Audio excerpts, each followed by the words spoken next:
యోహాను సువార్త 2వ అధ్యాయము 1 నుండి 11 వచనాలు అందరం కలిసి చదువుకుందాం. యోహాను సువార్త 2వ అధ్యాయము 1 నుండి 11 వచనాలు అందరం కలిసి చదువుకుందాం.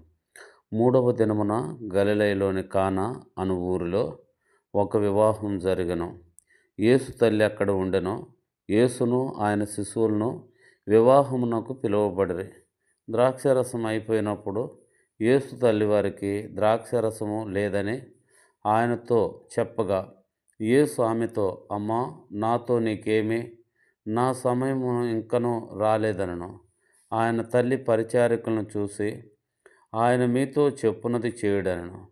యూదుల శుద్ధీకరణ ఆచార ప్రకారము 2 రాతి 3 తూములు పట్టు 6 రాతి బాణలు అక్కడ ఉంచబడి ఉండెను. యేసు ఆ